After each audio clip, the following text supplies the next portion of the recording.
The Minnesota House of Representatives Committee on Public Safety and Criminal Justice Reform will come to order. The clerk will take the roll. Chair Mariani, Present. Vice Chair Frazier, Present. Representative Johnson, Present. Representative Edelson, Present. Representative Feist, Present. Representative Grossel, Present. Representative Hollins, Present. Representative Hewitt, Present. Representative Cleavorn, Cleavorn present. Representative Long, Representative Long, Representative Lucero, Happy Friday. Representative Mueller, Present. Representative Novotny, Novotny present. Representative O'Neill, Present. Representative Pinto, Present. Representative Poston, excused, Representative Rowley, Raleigh present. Representative Vang, Present. Representative Zhang, Present. Representative Long. That concludes roll call. And to the clerk, I count 16. Is that what you have? Yes. Very well. Then a quorum is present and will proceed. Members, I think, let me just connect with the clerk here real quickly. I think the minutes from yesterday have been prepared and distributed. Is that correct? And this is to Ms. Ogunfalami. Yes, that is correct. Very well. And so I would entertain a motion to adopt the minutes of January 14th, if someone would be so kind as to move. Chair, I will move to adopt the motions from January. Thank you. Representative Frazier moves adoption of the minutes of January 14th for this committee. Discussion? Very well. We'll do this by voice vote. Voice vote. All in favor, please say aye. Aye. Aye. Opposed, say nay. Motion prevails. The minutes of January 14th of this committee are adopted. Members, first of all, I want to thank everyone for being here. Today we were supposed to have a storm across a good chunk of Minnesota. I don't know whether Minnesotans are getting soft or maybe there still is a storm coming, but this doesn't feel like anything that Minnesotans can't handle.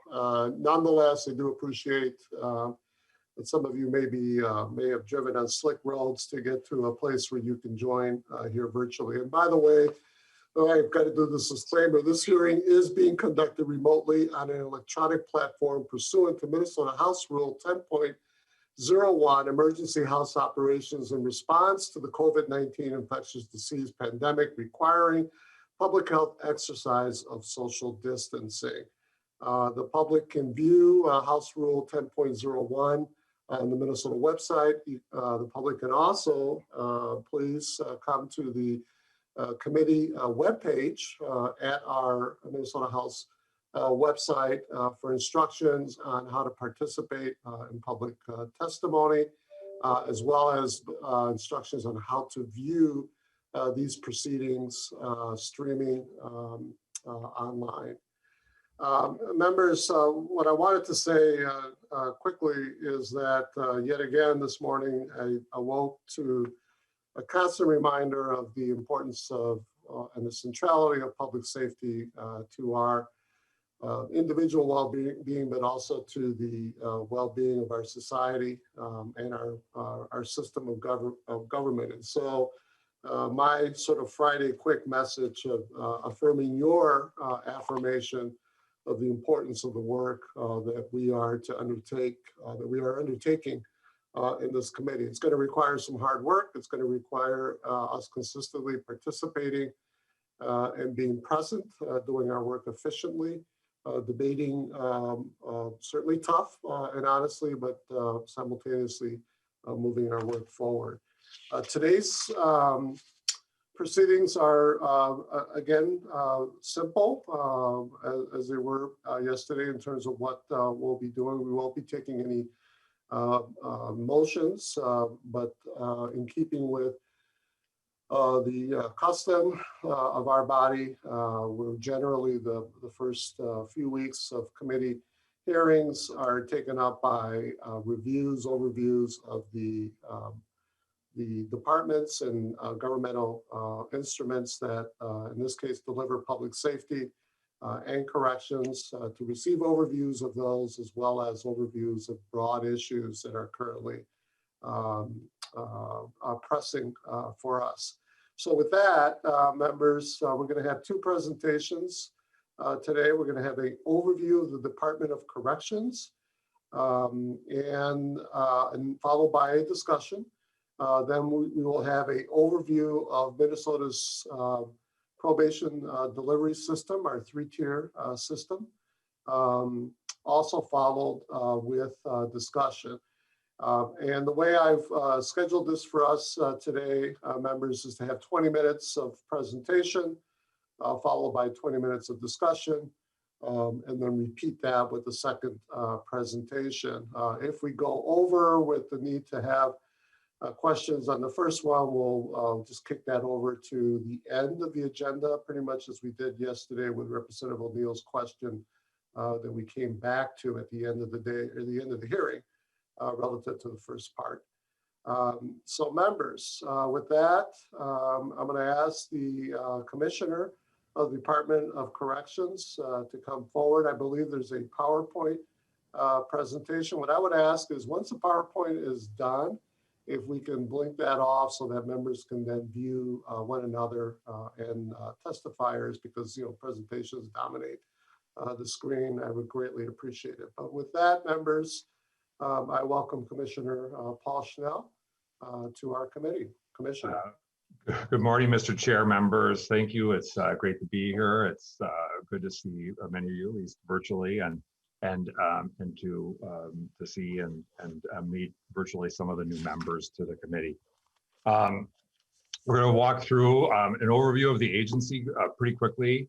I think it will give some background for many of the committee members. It may be things that you've seen before or are acutely aware of. But there's some new things that we think are really going to be valuable and important for members to be aware of. Some things that we're working on that we're excited to share with you. Hopefully you can see the screen, and we'll walk through this. And by the way, my name is Paul Schnell, and I have the honor of serving now as the commissioner, and so I'm grateful to be here. One of the things we talked a little bit about last year at the beginning of the session, after the first, we did a ton of work when we started in January of 19, connecting with stakeholders across the state, the people we serve, and certainly staff from the DOC and our partner agencies who will be presenting here in a bit, to talk about our mission. And this mission is really important and something that I hope to convey, and you will see that we really are trying to set the agency up and the work that we do of serving this mission of transforming the lives for a safer Minnesota. We do believe that the Department of Corrections serves as part of the broad public safety network in our state. And ultimately, as we've talked about before, 95% of the people that are in our correctional facilities across the state will come out into our communities. And this transformational work is so critical to ultimately to the safety of our neighborhoods and communities across our state. From a vision perspective, we believe that we have a responsibility to achieve justice through the promotion of racial equity, which obviously has dominated and rightly so much of the conversations that we're seeing since the murder of George Floyd, and frankly before that. The restoration from harm that is caused by crime. And ultimately what we know is that when communities are more connected, when there is more cohesion, ultimately there is less crime. And I think that becomes an important part of what we try to do as we look at reentry, reintegration, and creating a sense of connectedness, which ultimately serves the good of Minnesota overall. When we look at our agency by the numbers, we have approximately 4,300 employees, the third largest agency in the state. A general fund budget of 1.2 billion biannually. We have 10 correctional facilities in the state. Our full capacity is 9,522 beds. So that's in a double bunked state. Our current population is approximately 7,300 adults. We operate 7.5 million square feet of space throughout our facilities. And I would just point out one of the things that frequently will come up as we talk about facilities, and I know next week we'll be talking a little bit more about COVID and the OLA report. This has been one of the areas of significant concern. We have about $600 million in deferred maintenance that the agency faces, and so that has been an ongoing issue. We provide community supervision to approximately 20,000 people across the state, men and women, both in probation as well as supervised release and intensive supervised release. And we operate 17 district field supervision offices. And you will hear from our partners in the county probation offices, as well as the Community Corrections Act counties who round out the supervision, and you'll see some of the larger numbers there. As an agency, we have a number of obligations that have been statutorily defined. We know that we have to provide health care to those who are incarcerated. It is one of the fundamental obligations constitutionally. We also really have this obligation to address the health and well-being, providing treatment programs for substance use disorder, sexual offender treatment, and other rehabilitative programs that would fall into this broad area of healthcare. We have an obligation to provide transition planning and reentry services for those who are coming from our facilities back out into the community. We have an opportunity to provide a level of education to those who are incarcerated. We have the role of inspection and licensing of county jails and juvenile detention facilities across our state and juvenile detention facilities in other states. We, in our partnerships with Community Corrections Act, we review and work with them on comprehensive plans which are submitted and facilitate pass-through funding. And we provide correctional supervision, as I mentioned, to a variety of counties across the state. This just gives you some perspective of our 10 facilities, and you can see the capacity that each of these facilities have and where they're located throughout the state. One up near the Canadian border, and the furthest south is in Faribault, most on the eastern edge of the state, with St. Cloud being really more centrally located. These facilities range in age from more than 120 years old, with I think the newest being Rush City, which ultimately was built in around 2000. So we're looking at around 20 years old. We have varying different levels of custody, and I point this out just because people say, well, is there a difference between these facilities? And yes, we have different levels of security.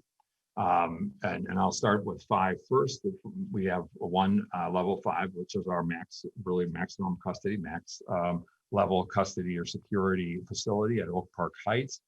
Then there are close custody level would be level 4, Rush City, St. Cloud, and Stillwater. Level 3 is medium custody, Lino Lakes, Moose Lake, and Faribault. And then we have minimum facilities as well. And some of these minimum facilities are on the campuses of other facilities, but they're outside the fence. And some of them are standalone. For instance, Willow River and Togo and Red Wing. There's an adult component of minimum custody folks at men at Red Wing. Shakopee is the one state women's facility, and that covers all security levels.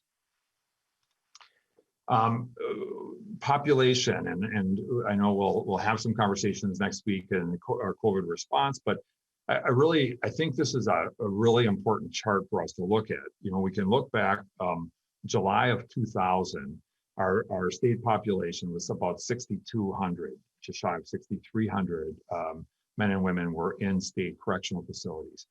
And you can see that over the course of 5 years, we went from that to, you know, not quite doubling, but, you know, over 10,000.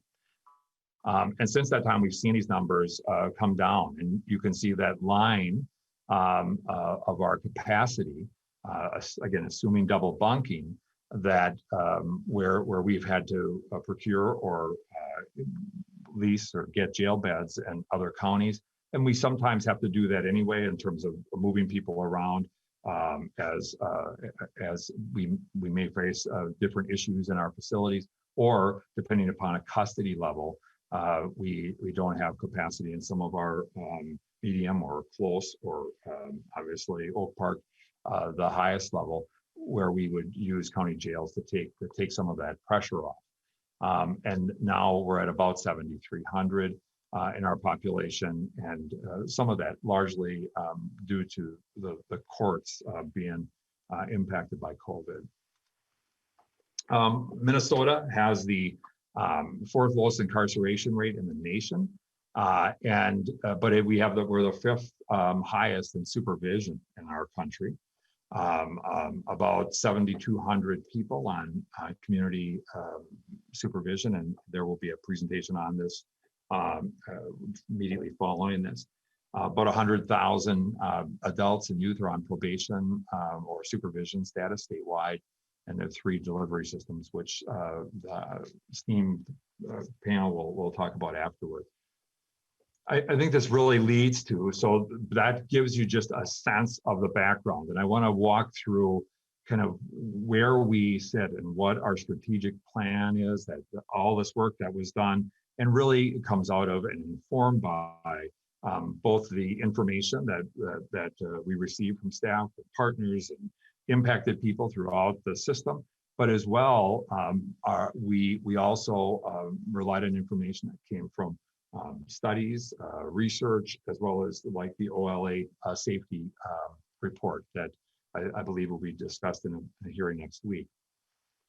And we really when we look at our strategic plan, it breaks down into kind of 3 buckets, or 3 kind of strategic areas. And I would just put the transformative programming as central to that. Safety and well-being. You can't do transformative programming without having safety and the well-being of our staff, as well as the people we serve. And then how do we have an organization that ultimately supports that? And I'll walk through this and kind of highlight some of the key areas in each of these strategic priority areas.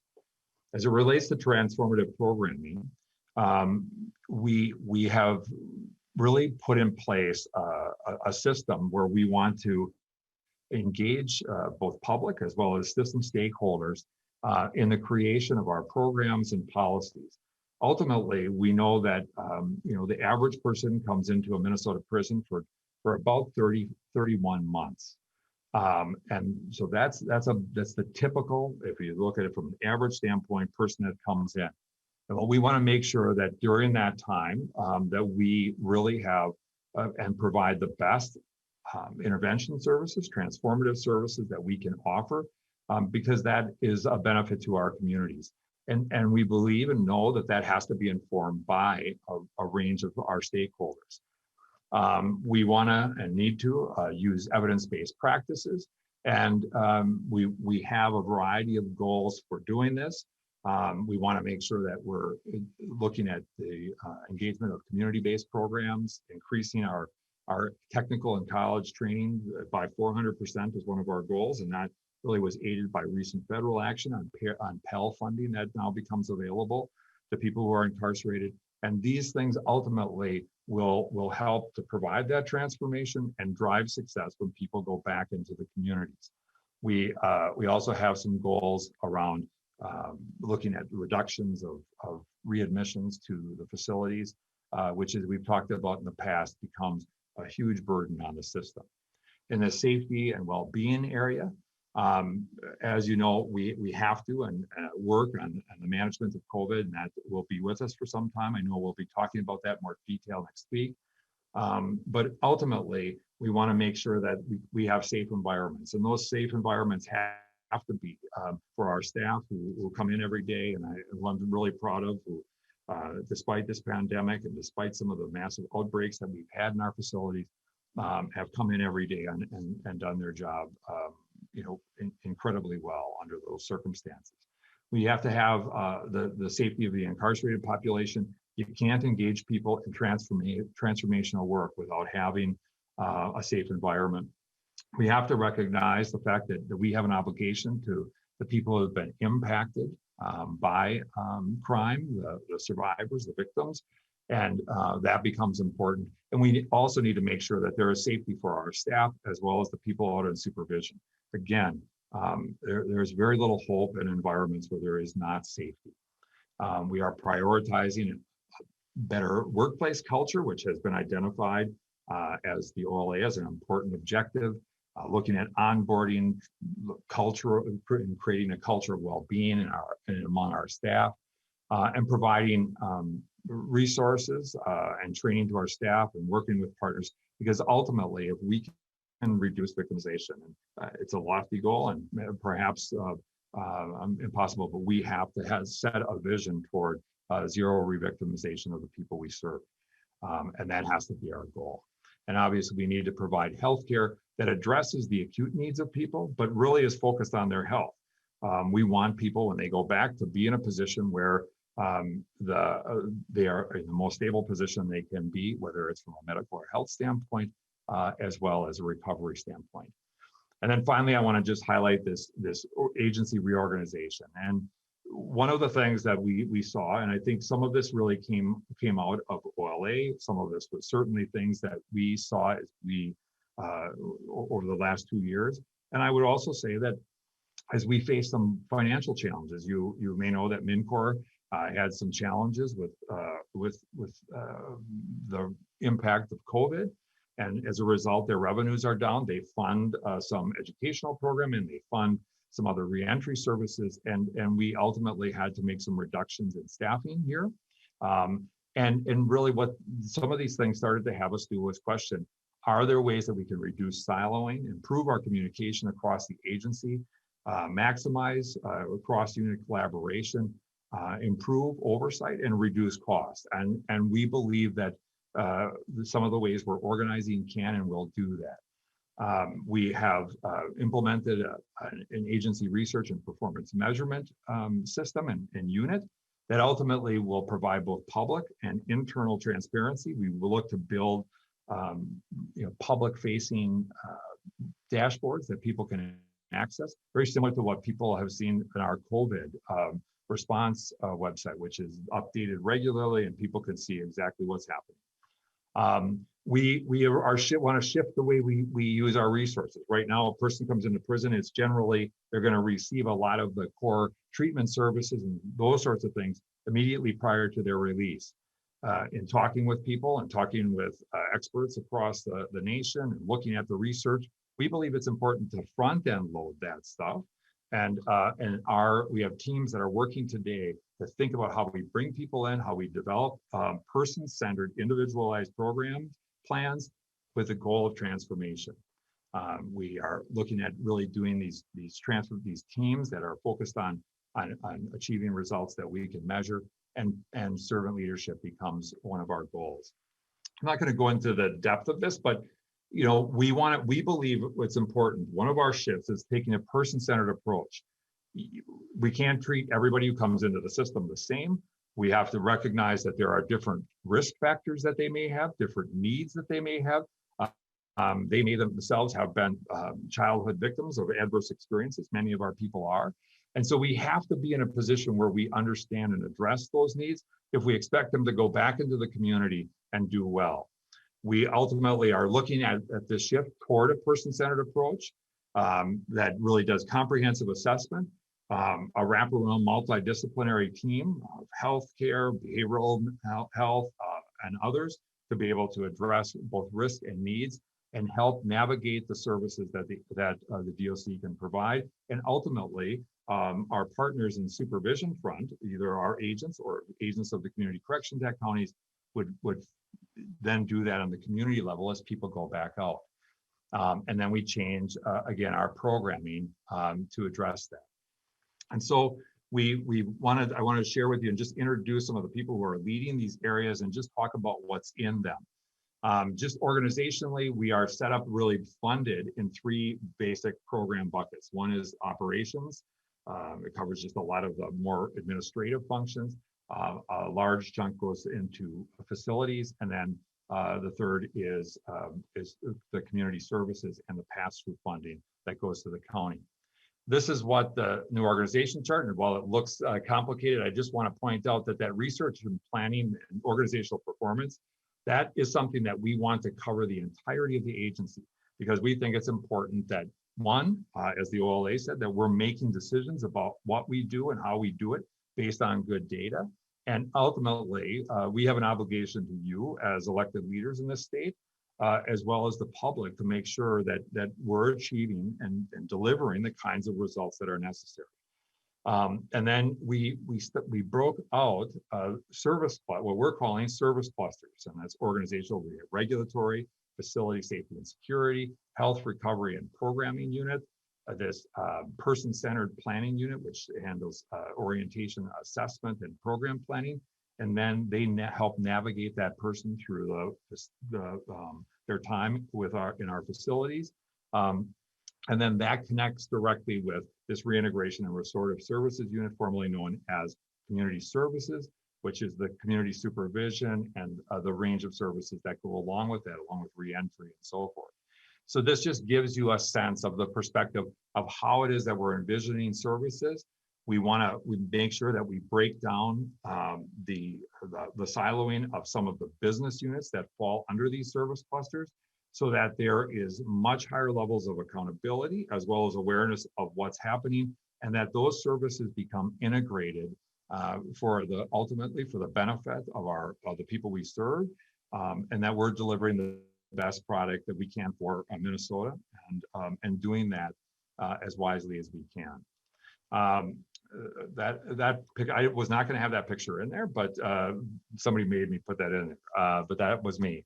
I'll just break down the way this operates. Deputy Commissioner Michelle Smith oversees facility safety and security. That's all of the facility wardens, central transportation, nutrition, safety. And I want to point out MNCOR, because MNCOR is a little bit of a unique animal in terms of the Department of Corrections. It really functions as an enterprise, and that enterprise has to be self-sustaining. It is not funded by state tax dollars. It operates a bunch of industry programs that people and vocational training programs and some reentry and transition programs for people that we serve. But ultimately, it has to generate revenue in order to do that, and covers the cost of its staff as well as provides pay for low levels of pay for people who are working in that system. But ultimately, it's very important for the people in our custody. Deputy Commissioner Shanklin, who you'll meet in just a minute, oversees this reintegration and restorative services unit. And this really covers the range of things that happen on the community front. And we're seeking to really build stronger integration between what happens on the inside and what happens on the outside. But we also have to recognize that really, again, looking at the number of people that are in prison or out on supervised release, it's a very small number overall when we look at what happens with probation in our state. Assistant Commissioner Brian Collins, who oversees this person-centered, and this is all brand new and really being developed right now.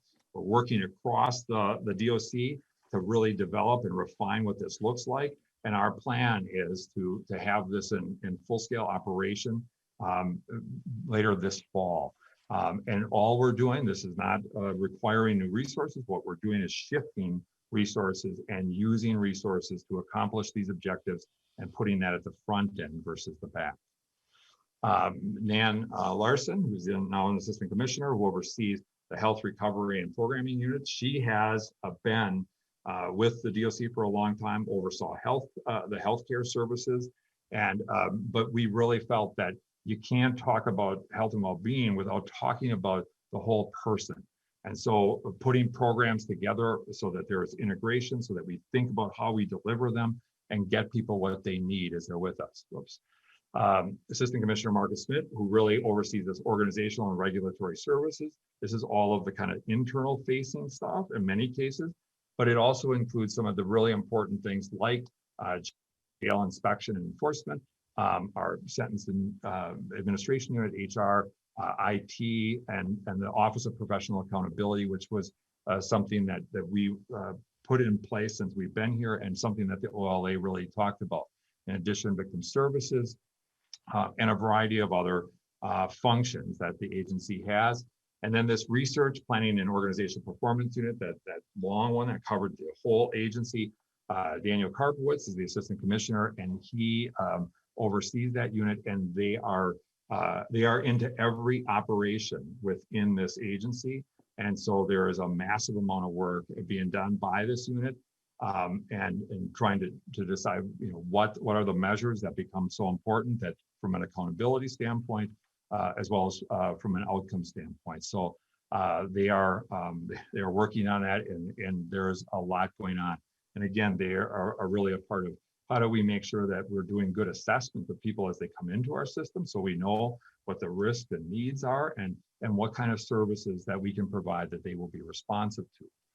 And then just to give you just to round out the exec team of communications, we have government and external relations, and many of you have met Safia, and finance is a part of this team, and then legal. And one of the things I just want to point out about legal, while we have a general counsel, we have a few more attorneys than some agencies do, because our legal general counsel office does both legal advice within the agency, but it also does a lot of litigation work relative to habeas cases, and works very closely with the AG's office in litigation cases. And this won't be a surprise to any of you that there is a good amount of litigation that happens related to our work. And with that, Mr. Chair, I would stand for any questions. I know it was very quick. We felt it was important just to give that sense of oversight, and I'd be happy to answer questions to go into more detail if that's when it's appropriate. Thank you, Commissioner. We will do about 20 minutes of question and answer, and your timing was darn near perfect in that regard. I do just want to acknowledge the proud tradition, I believe, in our state of having a strong, well-run corrections system. I like to think that we're one of the systems that other states look to, but I also know that it's important for us to constantly scan and learn and adapt and adopt best practices. I do want to do a quick shout out. I was pleased and excited to hear about the congressional action relative to access to the Pell Grant, which will then allow for access to higher education opportunities, probably heavily, in technical skill development, which is so critically important for reentry work and to be able to keep our state strong. And so I'm glad that we're back on a proper direction, in my opinion, and pleased to see that our congressional leaders thought that was important, and of course the executive branch signed off on that.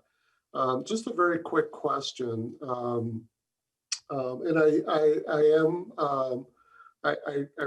I do appreciate the strategic plan that you laid out, the 3 interconnecting pieces. I totally get, after last year's hearings and visits out, particularly Stillwater, the connection between safety and transformative programming. And I also heard, many of us did directly from both residents and staff, about the critical importance of getting back to that place as we adjust our practices to keep our places and make them even safer. But in order to do that, for a lot of reasons, including being able to get back to fulfilling that mission of providing that place of hope and development, which is part of our mission. This will be a longer question that we will no doubt dive into in the coming weeks. So don't feel like you got to cover it all, but I just want to kind of set the table a little bit here that as we meet our mission in corrections, this is multi-pronged, first and foremost, public safety, keep the public safe. There's a safety element inside our facilities as well as outside our facilities and eventual reentry. There's also, and I know this, and I think many of our members know that incarceration costs, depending on how you do it across the nation, can be phenomenal budget busters for states. I remember a decade or so ago with New York taking huge steps to rein in this burgeoning beast that was just consuming, making it hard to fund their schools, K-12 schools and health services, et cetera. California, under Supreme Court, their Supreme Court direction for a number of reasons, including civil rights issues, but also, as big as California is, having a hard time, meeting that economic thing.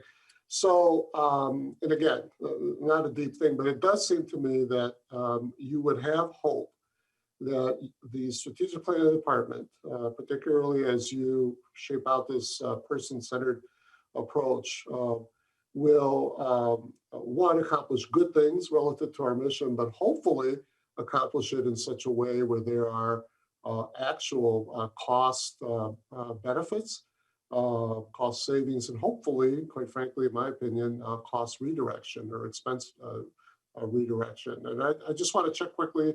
You and I have had a little bit of conversation about this, but if you could just say something, quickly about that, and then, as I said, we'll come back to it in future hearings.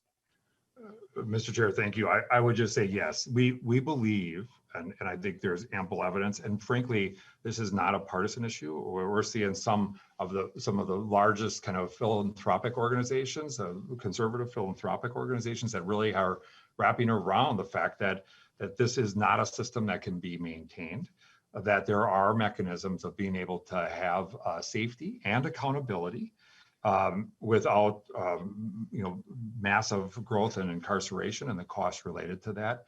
And really, so we're driven by the fact that we have to, I believe, we have a responsibility to create a safe communities, and part of that is accountability. But we do that ultimately by addressing people's risk and needs, by better supporting the victims, and ultimately managing all of these interests. And so we have some ideas that we think that we would like to talk with the committee about, ways that we think we can actually achieve some cost savings, better outcomes, measurable outcomes, and in concert with a partnership with our supervision partners to really maximize the benefit and make our system more sustainable. And so I look forward to talking to you, but I do see this as an important objective that has certainly been on both sides of the aisle, at least in the federal system. There has been a lot of collaborative work done around trying to do some criminal justice reforms, and on both sides of the aisle. Very well. We will continue this conversation. I think it's critically important.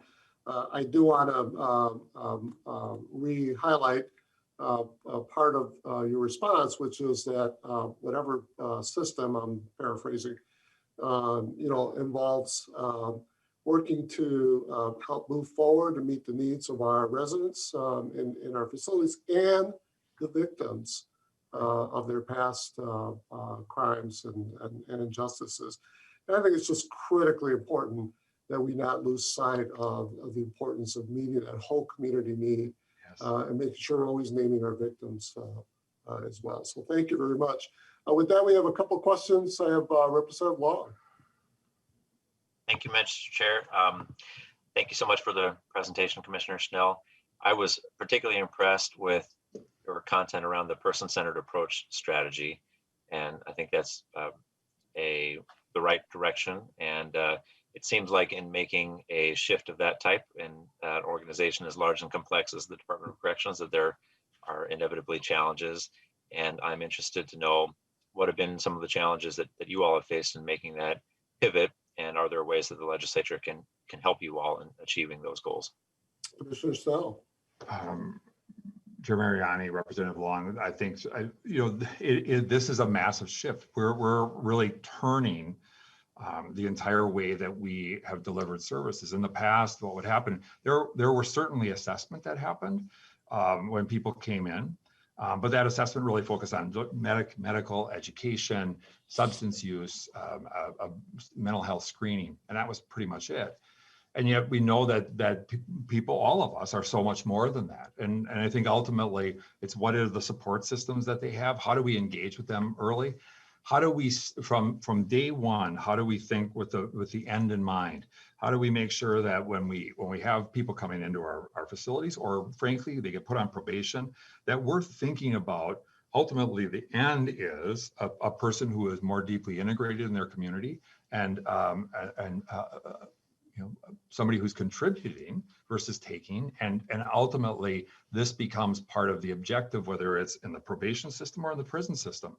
And I think this orientation toward a person-centered approach means that we better identify the gaps in services. In other words, I'll just use one example. We have treatment programs. Are our treatment programs culturally competent? Are we providing culturally specific treatment programs where we could have better outcomes if we did that? And these are things that, being more person-centered, will force us to look at how we shift our delivery of those services, how we maximize our partnerships in the community as we think about people transitioning, and ultimately all of it toward producing measurably better outcomes.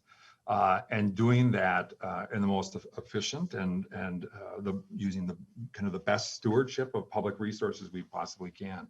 And so we're really excited about it.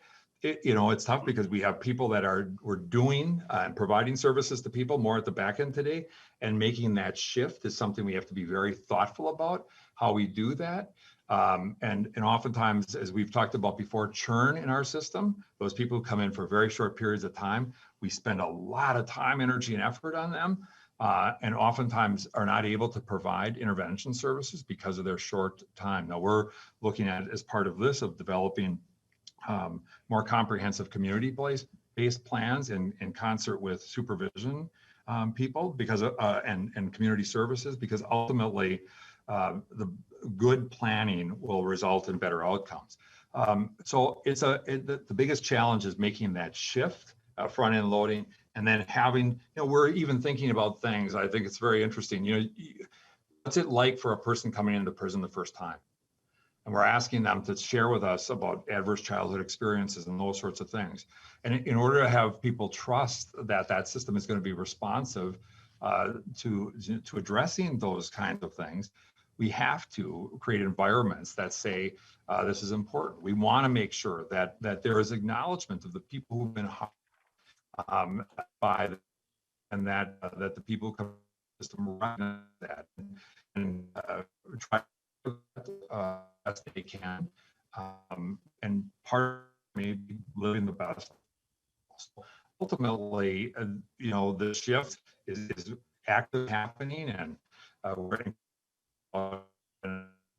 there will be lessons along the way and missteps, but we're excited, and our staff have been really gracious and excited about working to help get us.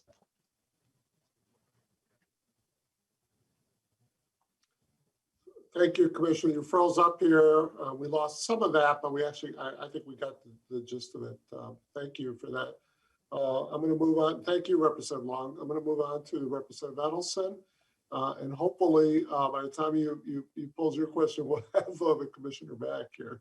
If not, we can always jump to another staffer, or another person. Representative Edelson. Oh, you're back, Commissioner. Okay, I think your staff will probably text you about what's going on here. Representative Edelson.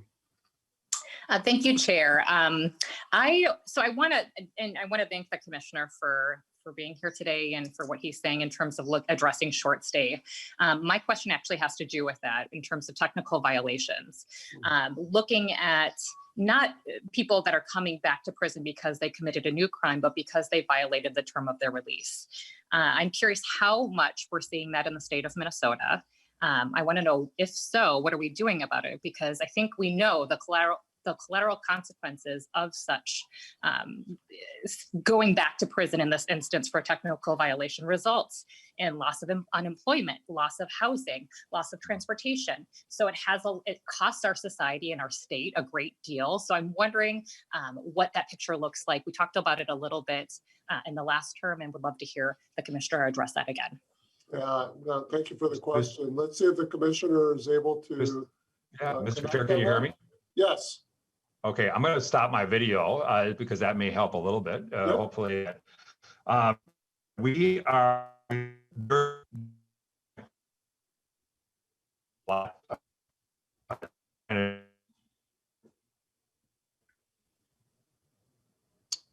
Commissioner, it looks like the storm might be interrupting your transmission. I'm wondering if maybe one of your administrative staff who's available might be able to jump in. Chair Mariani, Deputy Commissioner Shanklin here. I could take Representative Adelson's question if that would help. Please, yes, Deputy Commissioner, welcome. So thank you, Chair, Representative Adelson. First and foremost, thank you for the question. I first want to just acknowledge that 60% of the admissions that we see that come back into our facility are for technical violations. The DOC is responsible for making decisions for those who we on supervised release. And for those cases, the DOC has already issued guidance to its own agents as well as county corrections partners that highlights the need for us to use immediate sanctions and restructures to the extent possible. And this as long as it goes without impeding public safety. There are still instances when public safety is at risk, and the department will continue to look at revocations in those instances.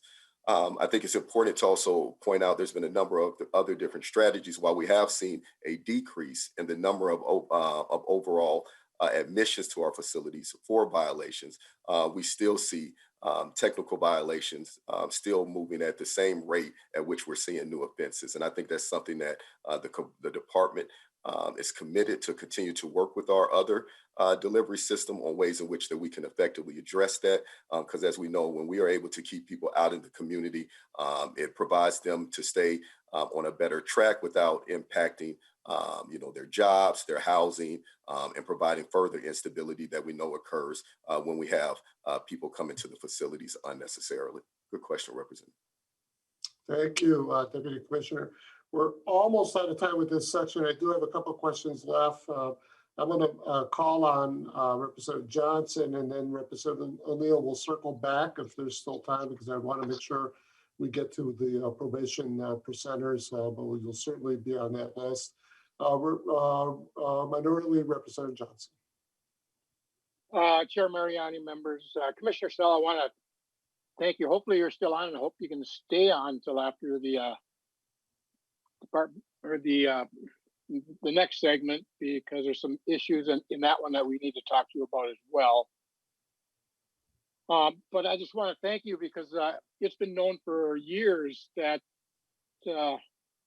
providing the services at the front end has a much better success rate than at the back end. And I want to thank you for finally getting that done. Many other organizations have been doing that all along and with good success. It's just unfortunate that the state has waited so long before they do that. So thank you for doing that. And like I say, I hope you can stay on during the probation delivery system, because we have some questions on that that would be in your purview. Thank you, Representative Johnson. I couldn't agree more with your comment. That was so quick that Representative O'Neill, I'm going to go ahead and jump to you. Thank you. Deputy Commissioner, it's good to see you again today. We had a nice conversation yesterday. I just wanted a point of clarification, because I've been tracking the technical violations for some time, and it seems to me that before we actually did any intervention, which is on the front end, we had 60% admissions back then that were for technical violations. And I realize that we have an overall decrease in admissions into the prison system because of COVID. But can you tell me, are they doing the alcohol and drug treatment on the front end to kind of deal with the technical violations, you know, if that is being done. I know you're doing restructuring, but because of COVID, everything just seems kind of in a disarray. So if you could just help me understand that, because if not, then I'm going to write a bill and do the alternatives to incarceration bill again and try to get a little bit of money to do that. So can you just tell me where we're at specifically with treatment? Very good, Bill, and a very good question, Deputy Commissioner. Thank you, Chair. Representative O'Neill, really good question. And I would just encourage you, anytime that we're looking at any form of alternative to any of our facilities, I think that's a good idea. So even absent of how I address this question, I would encourage you to continue to look at ways in which we could support alternatives to incarceration. As the Commissioner has spoke to, we are still in the process of looking at better ways in which where we can front load services. I think the things that we ultimately want to avoid is having people come into our facilities and essentially sitting for what we consider dead time, where we're warehousing. So how can we essentially align our programming on the front end so when someone comes in with the treatment directive, they're actually getting those treatment directives met so that they can continue to move on and move out of the facility and reintegrate back into the community. But again, so that is something that, as the Commissioner alluded to, we are committed to looking how do we front load those services. Any support that you are willing to offer, it will be well appreciated as we continue to look to address this. Good question. Thank you. Sounds like we might see some legislative action here. Thank you for the question, Representative O'Neill. You know, when we visited Stillwater, it was just, I don't know whether they planned it. I don't think so. But both the residents and the guards, as they walked us around and sat with us, you know, raised this issue and that whole thing about dead time and what an incredible, not only suck of energy, but quite frankly, also from both, you know, communities, what a challenge it was to have these individuals introduced into that culture, you know, when, you know, they're going to be gone, you know, relatively soon. So the motivation, you know, to be able to continue to work on shaping a good, you know, productive culture there was really challenging. So I want to thank Mr. Chair. Mr. Chair, thank you, Mr. Chair. Just a quick final comment. So something else I would encourage the DOC to continue to do that we had talked about, I know offline, is that you would do the treatment in-house earlier instead of right at the very, very end as they're heading out the door, because then you know how long it takes to change habits and to change mindsets. And so I know that that work could be done. And with COVID, again, we just have kind of not connected back again, but the more you can do earlier treatment so they can have some time to adjust to their new life, their new normal, so to speak, would be so helpful, I think. I know that that was the conversation. So I just want to leave you with that last thought. Thank you, Representative O'Neill. That echoes Representative Johnson's earlier comments as well. Commissioner, I want to thank you for your presentation today, as well as for your administrative team. Deputy Commissioner Shanklin and others who are present. And I also want to do a shout out to the excellent team of public servants that we have in this department. It's a big department, over 4,000 employees, guards for sure, our support staff, education staff, reentry staff, health providers, nurses. It's a very diverse, professionally diverse work group. Terrific public servants who have been operating under some, and continue to operate under some scary, tense times, you know, in the midst of this pandemic. We'll have that conversation next week. But I just want to do a shout out of the terrific team of public servants that we have, from administration all the way out to our guards and nurses in this department. With that, members, we're going to move on to the second part of the presentation, which is an overview of the three-tier probation delivery system. We have a number of new members to this committee, so we don't want to assume that folks understand how we're structured that way in terms of providing community supervision, probation services in our state. So we're going to do hopefully a good walkthrough of that. And I have three individuals who are lined up for that. Deputy Commissioner Shanklin, a county probation director from Cass County, Jim Schneider, And then Hennepin County Community Corrections Director, Catherine Johnson. We'll do 20 minutes of presentation and then 20 minutes of questions, and we will end on time at noon. So with that, Deputy Commissioner, I think you're probably leading this off. Deputy Commissioner Shanklin. Thank you, Chair. Good morning, Chair, members of the committee. Curtis Shanklin, Deputy Commissioner here at the Department of Corrections, where I oversee our reintegration and restorative services unit. I want to first say thank you for this opportunity again to give an overview of community supervision here in the state that I'll be doing along with two of my additional colleagues, but also want to say I continue to hope that all of you and your families are continuing to do well and stay blessed and healthy as we still deal with what feels like uncertain times with the results of this global pandemic. Amen. As mentioned, Minnesota has 3 delivery systems who provide community supervision across the state. All 3 of those delivery systems will be represented here today and will have an opportunity to take part in this collaborative presentation. So with that, I'll see how good I am with sharing my screen here.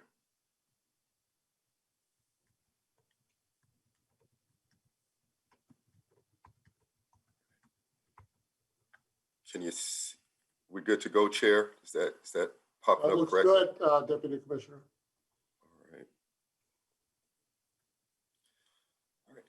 So here in Minnesota, we do rely heavily on community supervision. As a former agent, I would like to think because we know that supervision and supportive services work when it is applied appropriately. Here in Minnesota, we have nearly 140,000 clients, both adult and juveniles on probation statewide, with an additional nearly 7,000 adult clients on supervised release, which is administered by both our CCA counties and the DOC.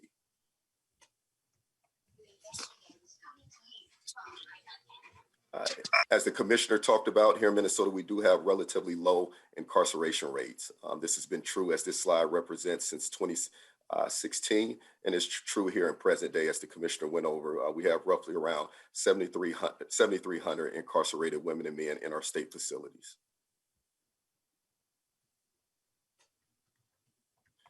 And while we do have one of the lowest incarceration rates in the nation, the reverse is also true when it comes to community supervision. Additionally, when you combine our incarceration and our supervision rates, unfortunately, Minnesota ranks probably within the top 3rd in the nation for our citizens who are under some form of correctional control.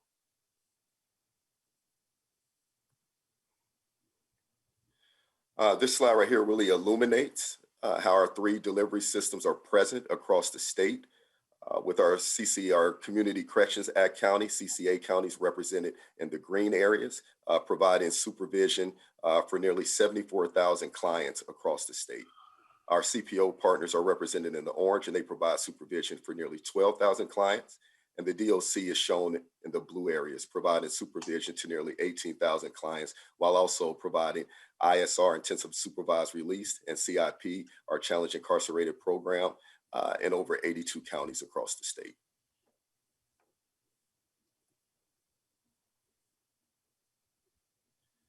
Noted here are the key factors based on statute, which really govern our delivery system. One of the things I wanted to important to highlight is our state biennial budget process, which plays a significant role in the way we allocate state funds that we utilize as our pass-through dollars. And as I kind of mentioned before, I think here in Minnesota, we believe that probation works on behalf of our incarcerated women and men who have made the transition back into the community, but that also means that it has to be applied appropriately and adequately funded. And I think I would be remiss to just mention, and I think this has been historically true, even which predates me, some of the challenges, particularly when we think about adequate funding, how that might impede some of the great work that has gone on, and some of the great work that I know my other 2 colleagues who are representing delivery systems are committed to doing. And so as we continue to look toward transformative change and equitable outcomes, and how do we provide not just supervision, but supportive services for our folks who have transitioned out into the community, I think we have to continue to be creative with ideas to provide adequate funding as such.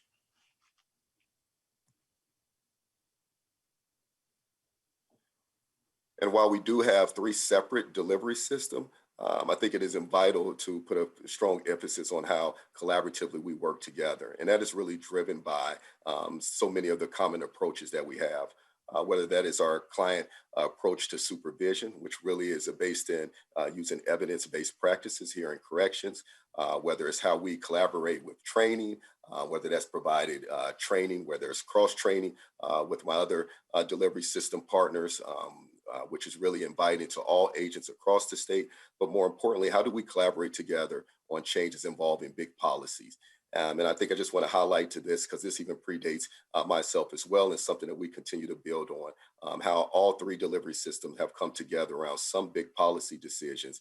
And I think that shows just the commitment that all three delivery systems have to putting in the work and having a seat at the table to collectively try to address some of the challenges that are facing all three of our delivery systems. You know, when we talk about evidence-based practice, one of the key elements are our use of risk assessments. This infographic shows how applying an objective risk assessment tool enables us to match up our level of supervision to actually match the risk level of the individuals at which we serve. And so if you look on to the left, you'll notice, you know, without a risk assessment, you know, how are you able to then identify who are those who might be at a higher risk to rearrest? After applying a risk assessment tool, you're able to drill down on that a lot further, which then enables you to really look at what is the appropriate measure of supervision when we're talking about supervision intensity, but how does that also align when we are also looking to address their needs in the appropriate fashion with a high degree of supportive services.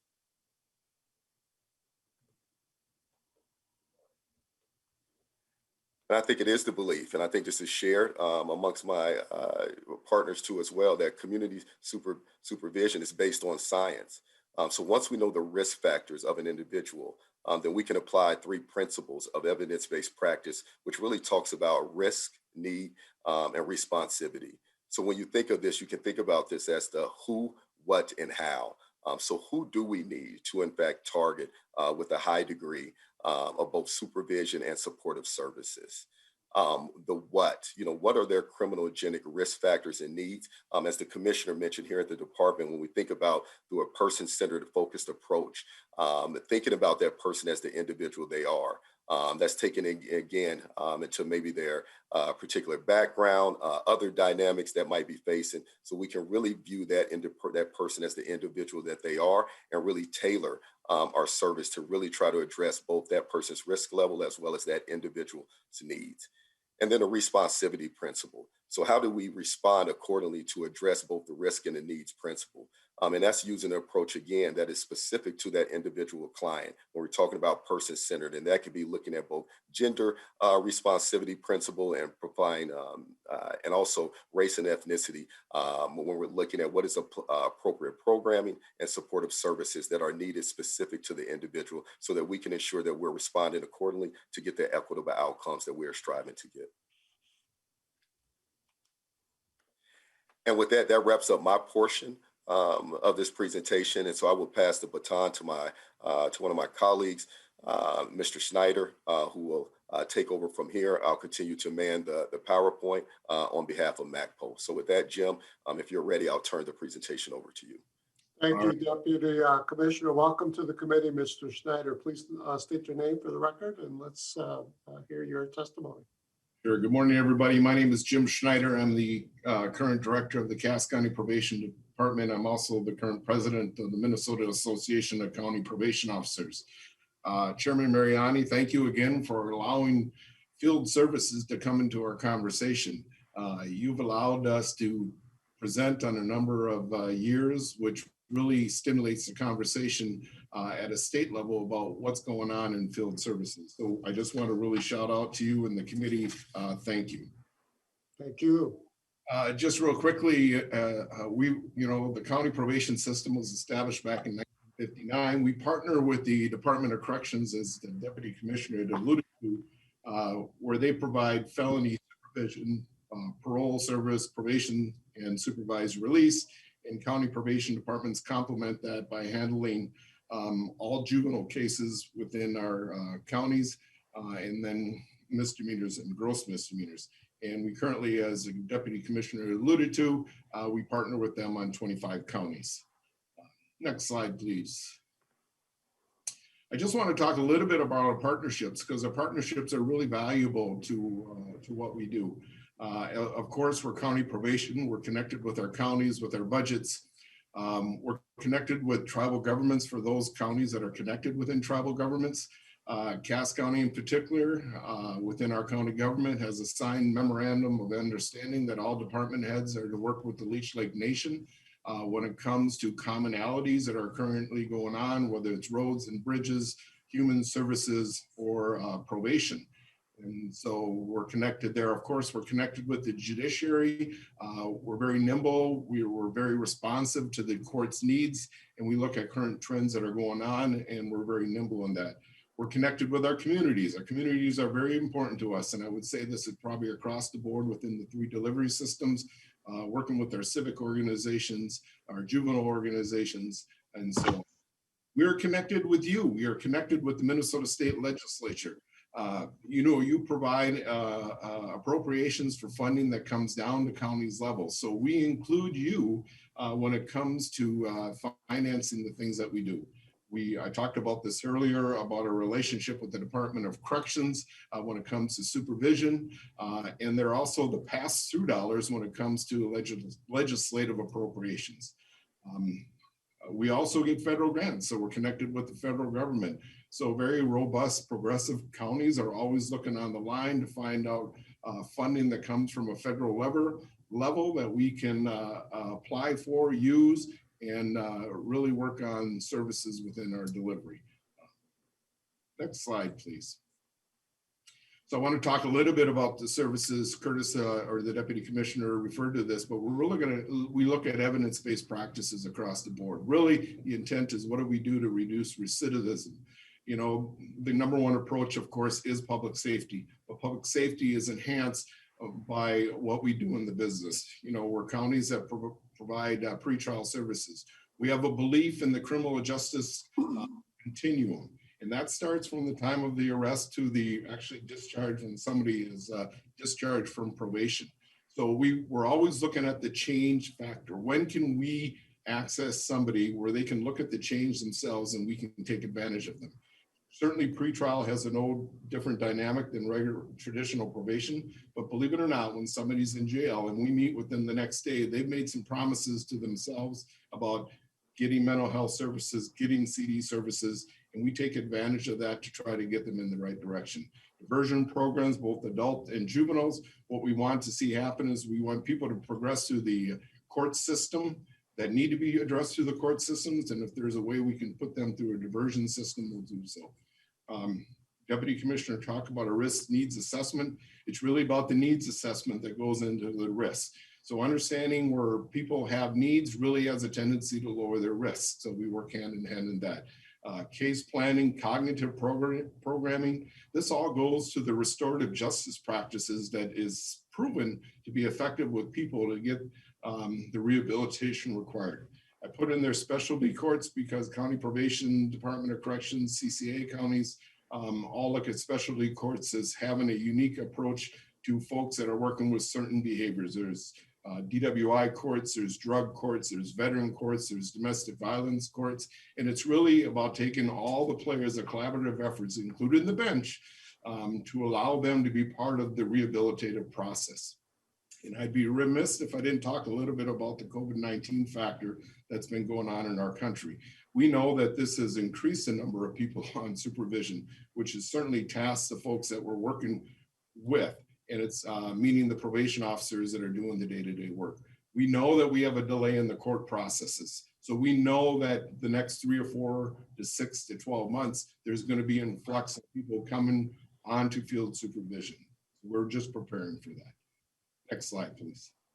And finally, I want to talk a little bit about funding. I talked about it earlier where the state legislature is a partner of ours.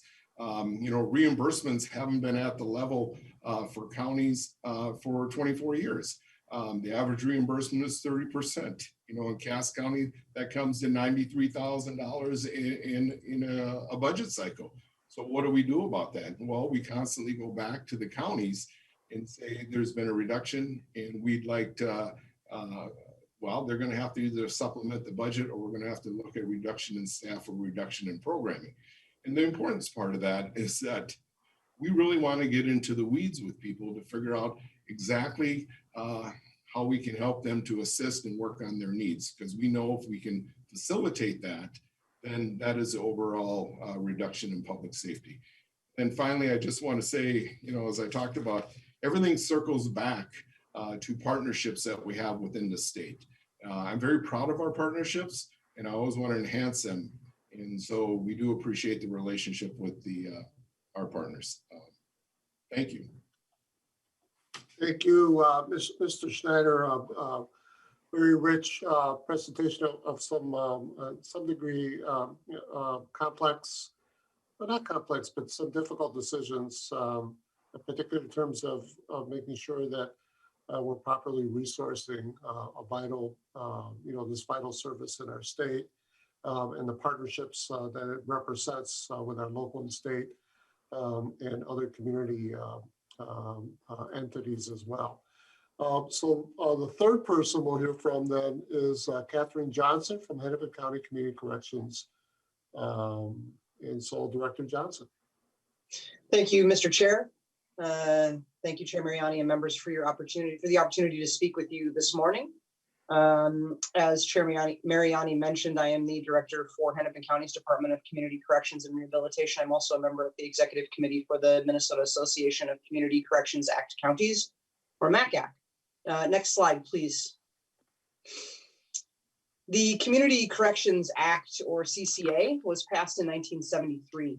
It was created and supported by the Department of Corrections in an effort to ensure that prison was reserved for only the most serious offenders. The implementation documents for the CCA made it clear that Minnesota values supervision in the community, in part because legislative leaders at the time saw that incarceration was more likely to have a detrimental than beneficial impact.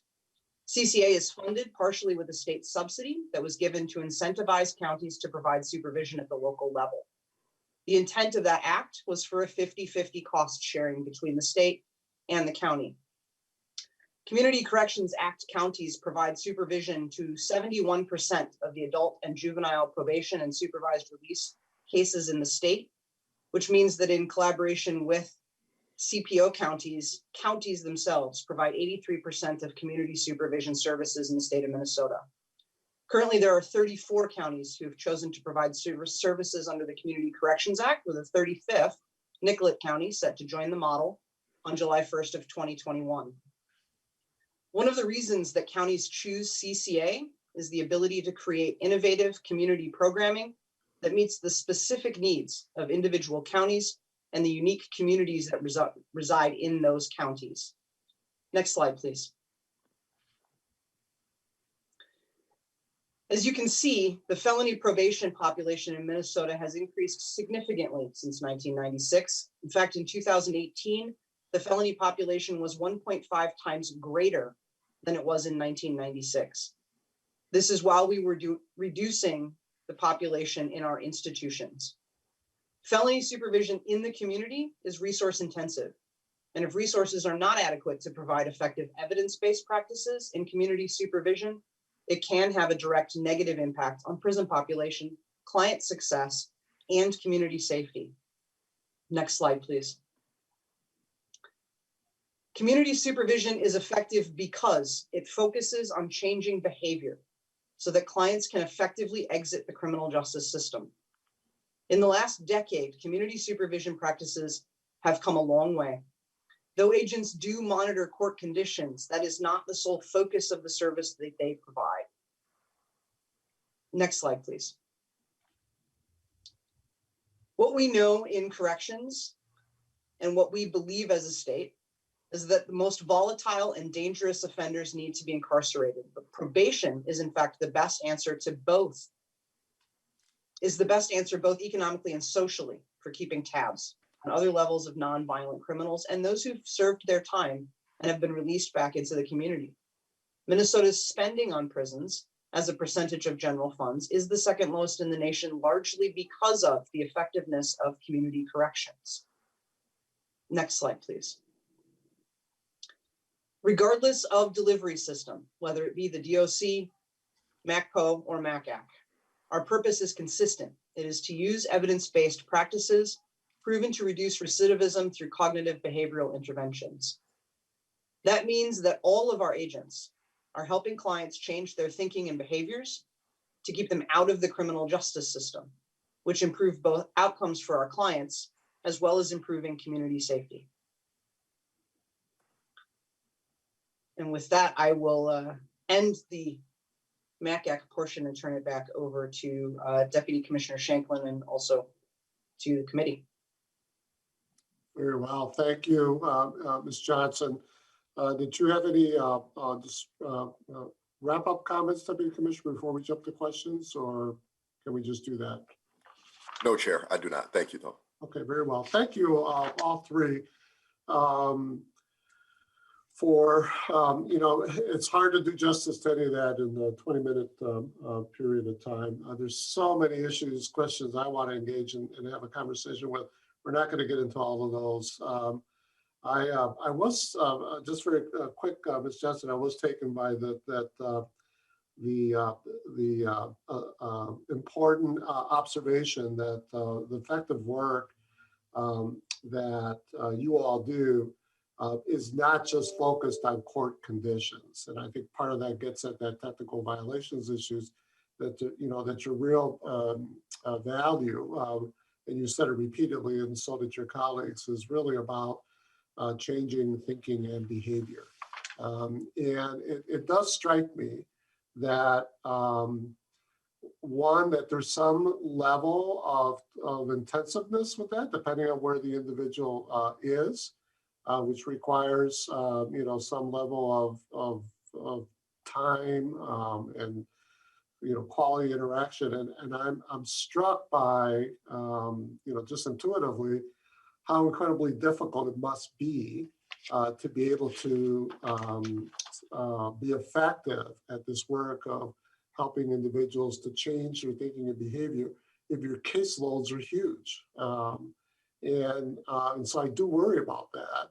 And I don't know, what the metrics are, relative to those caseloads. But on a related question, because this all stitches together with resources, and we're hearing about, the state falling, quite frankly, short on its target and goal of, the 50-50 with our local, with MACPO and MACAC entities. And I know that, for instance, in Ramsey County here, that, my county has done the right thing in terms of lowering the population of individuals under supervision and done that in a safe way. But as they're effective in doing that, the formula mechanisms promptly reward them by not rewarding them. In other words, you do a really good job and then we'll give you less money, And then when I think about earlier, when I said about, the existing caseloads to begin with and the need to have that quality time, it seems to me there's a perverse incentive, that we've got built into our system. And so I'm just wondering very quickly, because there's a number of questions, if any one of you, wish to comment on that. And we'll come back to it when we have our budget discussions. Chair Mariani, I can take that one. Very well, Deputy Commissioner. No, and just a good question. And to the latter part of that, I would say that I have heard it characterized as such, as somewhat of a perverse incentive. And I think you highlight, I think something that all of us are working to address when you talk about a jurisdiction like Ramsey County that has been on the cutting edge for sure for the work going on here in Minnesota. When we talk about how do we administer effective community supervision while also striving toward equitable outcomes. And so one of the things I think is the challenges for us is, when we think about ways in which we can improve the work that we do, I think the formula has to be a part of that, because we should in fact be looking for ways in which we can continue to further invest into our jurisdictions who are doing great work. And part of that might be looking at how do we incentivize those type of great both services that they're providing, supportive services, and the programming that they administer, so we can continue to build on that. What we shouldn't have happen is that someone is penalized for going out there and just doing great work. when they might have colleagues that might be to some degree remaining fairly status quo. So I think when you think about looking to achieve transformative change and the outcomes at which we seek, it seems, at least from our perspective, that it's most appropriate to find further ways that we can invest in to what we know is working and what is giving us the outcomes that we are all looking to achieve. And I think Ramsey County is an example of that, but also highlights one of the hurdles that we really need to tackle. Let's see if we can work on that this year. It's an important conversation. I'm going to move quickly, take this in under the wire here. Vice Chair Fraser. Thank you, Chair Mariani. And thanks everybody here for the reports that you've given. The information has been very good. This goes back to looking at the fact that we have one of the lowest incarceration, just in raw numbers, lower incarceration rates, but we have one of the highest in terms of the supervised release. And my question is, and we see these disparities demographically and then also geographically. And my question is, all of these cases, they obviously begin with law enforcement interactions. They're given to prosecutors, and then prosecutors have the discretion to charge these cases, and also the discretion when they're reaching any type of plea agreements to ask for a certain type of what the probationary periods or sentencing may look like. And my question is, have you all taken a look at what the impact of prosecutorial discretion is in terms of the outcomes with the high number and disparities that we have in supervised release? And that's one question. And secondly, when I look at the fact that we have these probationary periods for misdemeanors, oftentimes misdemeanors are, in many cases, nonviolent, very low risk. Would it make sense for us instead to have these folks sent into programs that the data shows have had positive outcomes, as opposed to bringing them into the probationary system, supervised system, and continuing to pile on to the already overburdening caseloads of our probationary officers? Mr. Chair, hopefully you can hear me now. Yes, we can. Welcome back, Commissioner. All right, thank you so much. And thank you for that question, Representative. In terms of looking at disparities, one of the things that I can say that this group and all of the DOC and our partners have been really having some conversations about the need for us to really look at a justice reinvestment model. And one of the first parts of justice reinvestment is really an assessment of system costs and all of the places where decisions get made and how that best happens and how we resource the system. Certainly, everyone along this continuum has an obligation to ensure some level of public safety. But I think to your point, we see these disparities, and I want to be really clear that certainly in corrections, from a practice standpoint, we're very mindful of the fact that some of our practices perhaps result in those disparities. And we need to challenge that. And that's one of the reasons why our vision focuses on that equity piece.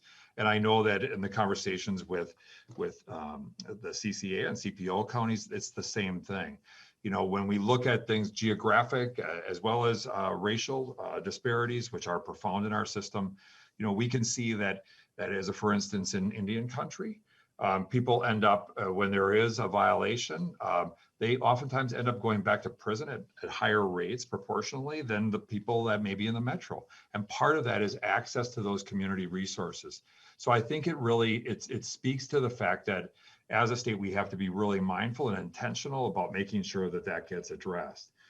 And so one of the things that I think has to happen in our state is that there does have to be a comprehensive look at how we're making decisions in the criminal justice continuum, and certainly as a member of the Sentencing Guidelines Commission, that's one of the things that I know we're looking to take up and really dig into going forward. And secondarily, with your comment about the investments that we're making in lower level offense, I think this is one of the areas of focus for us. It's one of the things that we really need to look at. Who does represent the greatest risk, and make sure that we're resourcing the need from a public safety standpoint.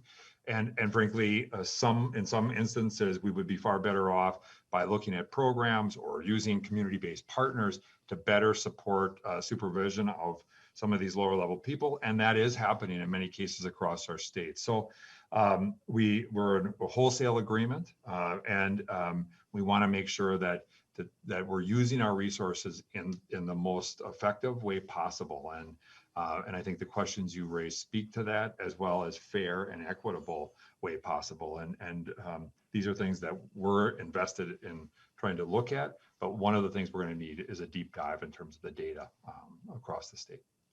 Thank you, Commissioner. I look forward to that deep dive. And I am struck by this notion that it really is one big system. And so every point of the decision making needs to be engaged in and reviewed. I'm going to keep pressing here. Representative Novotny. Thank you, Chair Mariani. Deputy Shanklin, just want to thank you. Had a great meeting on Wednesday with you and discussed many of those juvenile justice issues that I think we can work on in a bipartisan manner and do the best for those juveniles that we can.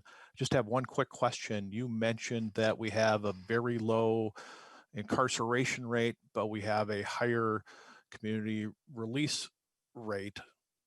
Is an offender that is in prison, is he required to take community release, or does that offender have the choice to stay in custody and complete their sentence without the long drawn out community release? Thank you. Thank you. Deputy Commissioner.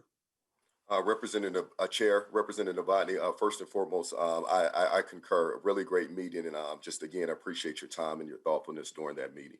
To your question, I think this is also one of those things that has also been taken up by the courts. So we do have someone, in our facilities, and after they complete, 2/3 of their sentence, they will be released out onto supervised release. There is under some would have to be extreme different scenarios and cases where someone is held within the facility at any time longer than that. It's based on certain circumstances, but more often than not, and I think that speaks to why we are looking, and again, to front load our services so that we don't run into continue to have issues on the backside of that, where we do have people who are sitting for long periods of time without receiving specific treatment directives that they might have. And so I think no one would really want to encourage anyone to have to remain in a facility, let alone having to stay in a facility through no fault of their own because programming might not be available for them during that point of time that runs up on the time when they should be on supervised release. And I think that speaks to the commissioner's goal, as well as us here at the department, on how can we continue to provide front loading of services so that those type of instances never come up, because that would be an unfortunate thing of someone feeling like they have to remain in a state facility to complete their treatment. Good question. Thank you, Deputy Commissioner, and thank you for the question, Representative Novotny. Those members feels like there's perhaps a growing consensus here on the committee on this particular question and issues related to it. Representative Feist. Thank you, Mr. Chair. Speakers, I was curious about the fees that are often charged for correctional supervision. I know that those can be a huge burden on people who are in custody, and I had a few questions relating to that. Specifically, I was curious if you know the amount of money that was collected in the last year. I was also curious if you've collected any data around how this fee might impact recidivism. And lastly, I just practically speaking was kind of curious how it works. So if somebody is in custody, they just get like a bill every month, like they're in a hotel. I was looking at a list of those types of fees that they can incur, and a lot of them are like, we made copies. And I was just curious if some poor person is in custody, do they also then get charged every month for correctional supervision? So thank you so much. Great question on fees. Deputy Commissioner? Or Commissioner? I'm not sure who's. Well, I also wanted to, Chair, I think I was looking to maybe give time to some of our colleagues who also presented. Yeah. So if maybe CJ or Mr. Schneider would like, if not, I can address it. Sure, I can, Chair Mariani, Representative, I can talk a little bit about, local correctional fees. As we all know, the state legislature a number of years ago allowed probation departments to collect fees to kind of offset budgets. So in county probation departments, an example would be if you got put on supervised probation for a 2-year period, you'd be charged a $240 probation fee. And that became part of our budget because that was the expectation coming in probably would be to use those dollars to help offset your budget. So it goes directly into our budget. Now, when it comes to people not being able to pay, absolutely, we don't make them pay. You know, the idea is that there is some other accountability. Some folks do some community service work with us, you know, all about that county process, and, you know, everything's about case by case. So we're very aware of that, and we do not want that to hinder anything that they're trying to do with their family, with their mental health or chemical dependency needs. But we also believe we found over the years that it's also part of the accountability that they do appreciate. And so we're just mindful of that. Thank you, Mr. Schneider. Members, we are at the bewitching hour. However, we do have one final member, so I'm going to extend this out just a couple of minutes here, and then I'll wrap us up. And so our minority lead, Representative Johnson. Chair Mariani, members, I want to thank both the Department of Corrections and the people from probations and community corrections for being here today. One thing that was brought up was that we're low down to, unfortunately, we've moved from number 3 and 2 to number 5 on incarceration rate, but of course that was back in 2016 stats. I think we're even better than that now, but we are up in the higher end of supervised supervision. But one thing you have to remember, supervised supervision is a lot longer than the actual time you would have if you executed your sentence and spend the time in the facility. And we have a lot of people that can do 2, 3, sometimes 4 felony offenses before they even get incarcerated into our state system. They've spent all 4 of those felony crimes actually on supervised supervision or doing some local time. So if we are going to do the supervised release or supervision, we are going to be in the upper third of those that are on paper or in the system, just because it's so much longer time than the actual time spent in prison. The other thing I'm concerned about, and I'm hoping Commissioner Snell can give us some answers on that funding issue. Because I look at Wright County, they were $450,000 shorted from the state what we are required by our statute to provide. We have many counties. My own county was $175,000 short. That's put on the back of the taxpayers because the county is doing the state's responsibility. So we need to get that figured out and get that fixed to make sure that we are not putting the burden on the local taxpayers to take care of issues the state is supposed to be doing. I hope Commissioner Snell can answer how he plans to take care of that. On average, we are at 30% reimbursement since 1996, and we are currently, for 2019, we're under 30% reimbursement rate. Thank you for the question, Representative Johnson. We do have a challenge on that particular issue. Members, I'm getting messages from our IT that we literally have to get off here in the next few seconds. They're going to do apparently some kind of a, I don't know, IT, fix kind of thing to the system. Commissioner Snell, you heard the question. We will have this conversation again. Please note it.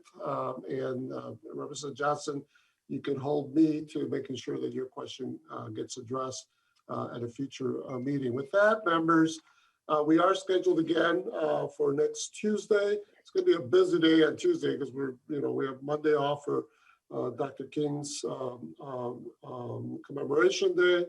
On that day, we will be covering on Tuesday COVID-19 questions with our DOC, as well as having a conversation with the legislative auditors on the safety report. Later in the week, we'll be interacting with the Post Board around reform efforts, and we'll hear from the Department of Human Rights relative to their emerging recommendations. They're not ready yet, but with the Minneapolis Police Department. So members, thank you for the very healthy and good conversation. Please, everyone, please be safe. Hopefully you'll all be able to take some good reflection time on Monday as we recognize the work of our great American, Dr. Martin Luther King. With that, members, this committee stands adjourned.